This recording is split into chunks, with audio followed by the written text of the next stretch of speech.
I'm still like super dizzy. Hang on a sec. All right, those last videos were pretty awesome and hilarious. You guys keep sending in some really cool stuff. I can't wait to check out what we got this time. Friggin' dizzy. All right, bombs away. Oh.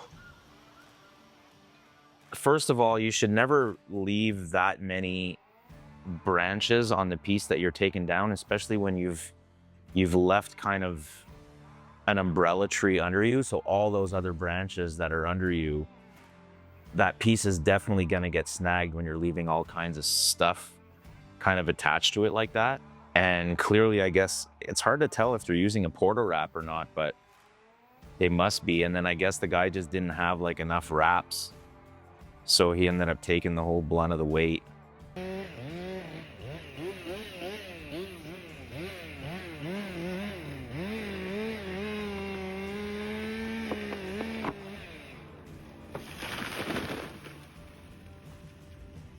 Oh, this is absolutely horrendous. The guy's got the notch pointing that way, and they got the ropes pulling completely the other side. What are they even gonna do? There's no way that tree's gonna go that way with the notch pointing this way. This looks like it's on a golf course or something like that, so it's probably just like the green crew or something like that trying to take this big tree down. There's so much weight going backside too. Boom, yeah, the rope just snapped. Obviously, because you're pulling counter to where you should be pulling from. If they wanted to fell the tree that way, they should have had the notch going towards where the machinery is. Where is this guy cutting? Why is he doing that? What the hell are these guys doing? That's got to be one of the absolute worst ones I've ever seen. Like, that is just terrible, terrible, terrible. Like, these guys have no business cutting trees. That was absolutely horrendous. Oh, yeah, he's pushing kind of low, yeah. There's too much weight going on the backside. If you're pushing too low and you don't have enough of a hinge at the bottom, you're gonna kind of push like the bottom of the tree out, and then the top's gonna come towards you. So you're gonna need to be quite a bit higher if you're gonna try to push with a bucket. Ooh. Yeah, so despurs like that rarely happen in trees, because even if you despur at some point, your buck line is gonna catch either a nubby or like a branch or...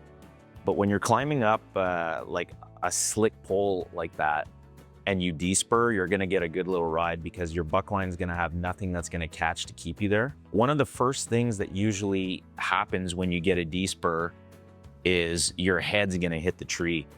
So obviously why we wear helmets and stuff like that, but because as soon as your feet kind of kick out from under you, the first thing that wants to hit first is your forehead. So you're gonna mash up your face, or you're gonna knock yourself out, or something's gonna happen. Maybe just don't be too aggressive when you're climbing down the pole. You shouldn't be shaking the pole like so aggressively when you're coming down. It should be a little bit smoother than that. Yoy.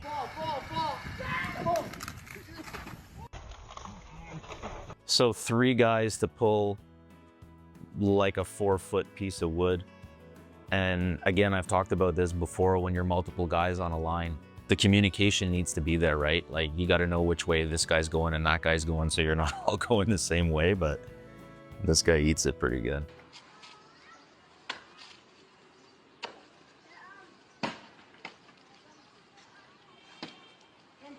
This guy's gonna get a wicked recoil. That's a big top. Oh, yeah. He knows it too. He starts coming down because he knows once it starts coming, it's gonna give him a good little shot on that stem. Oh, poor bugger. Yeah, I mean, like, I'm a big fan of, you kind of get away with murder the higher you go. So the smaller the top, the less recoil you're gonna get on that stem or that stump that you're in. So I mean, I always like to go like a bit higher if I can. I have had recoils like that where either there was a big like gnarly wound and I couldn't keep going, so I didn't have a choice but to send a big top. And you just got to brace yourself. But there's also like different types of notches and stuff that you can do to get it to come off a little quicker, like rather than when that top is coming, if you leave too big of a hinge, or you've got more of like a jumpy notch or something like that, it's going to take longer for the top to break off. So the whole time it's coming over, it's pushing that whole stem that you're in back. So by the time it lets go, you're gonna get that slingshot. But there's little tricks and stuff like that that you can use to kind of get it to come a little cleaner and not to give that that shock. Why is it come this way, bro? Why the f is it come this way? The trailer!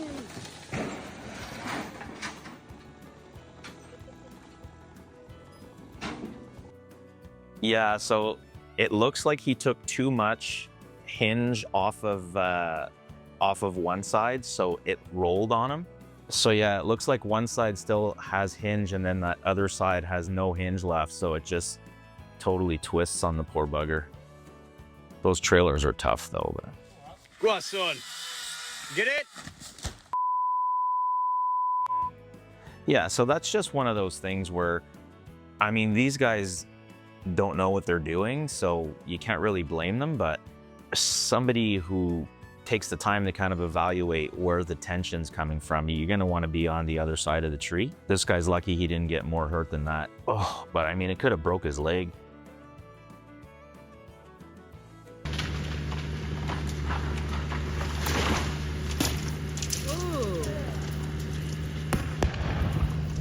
Yeah, I mean, I rarely see anything go well when people are using machinery to push trees over.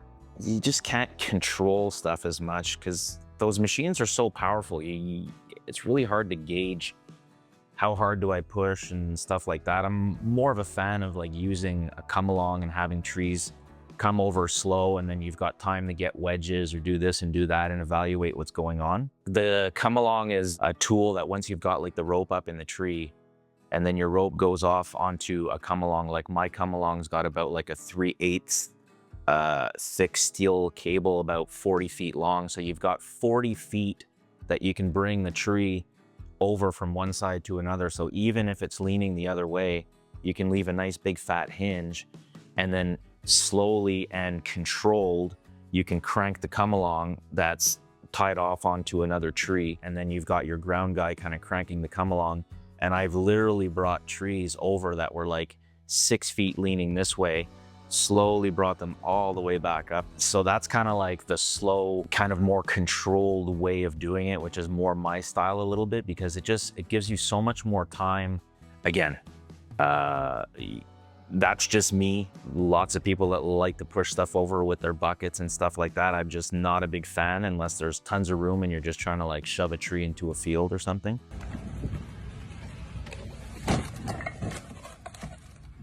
Clearly, that's still a functional sidewalk. It looks like they had some logs placed for the tree to land, so they were gonna try to get the tree to fall like perfectly over the walkway and stay elevated, which it did in one spot. But again, the guy's pushing with a piece of machinery and the hinge doesn't hold and the tree comes completely right and smashes all the tiles.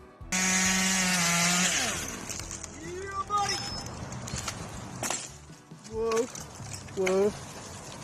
Hanging on. Yeah, I knew 3 was gonna be too much. So yeah, like another good example of if you're gonna be taken off a top that size, you gotta be 100% sure that that wood that you're in is good and solid, because when you're gonna be getting that recoil, if there's any compromised spot in that stem that you're in, that's a lot of weight and it's a lot of recoil to have on a piece that you're in as a climber once that top comes off.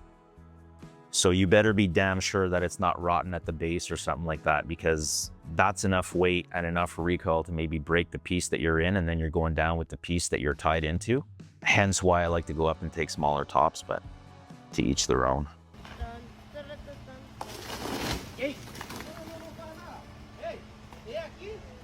I mean, I guess that's fine. It's just, it looks worse than it is just because it's peeling bark off the tree. And basically his like lowering line in the tree or just kind of slides down a bit and peels off some bark. He still pulls it off.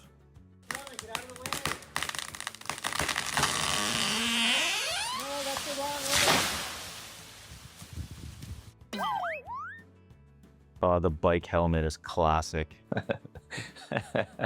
The dude runs right into where the tree is falling. But it's too good, man, with the bike helmet. He's on his knees, like just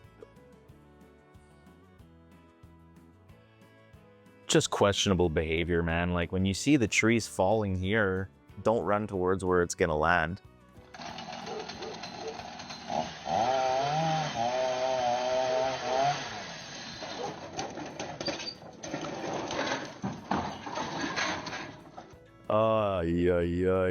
Yeah, I mean, that's just like, that's gonna hurt your ego a little bit, but when you've got it rigged that far out on the branch, you know that butt end is gonna come towards you after. It's hilarious, but it's all good. I mean, they rigged the branch out fine and they pulled it off, so props. All right, well, those videos never cease to amaze. A lot of highly questionable things, but yeah, always entertaining and a good time to have a peek at those, and keep sending in more because these are super fun. I know I'm not perfect, so I don't catch everything, especially when I'm looking at stuff on a phone, but if you guys have any insight, or if I made a mistake, or if you agree, let me know, and catch you on the next one.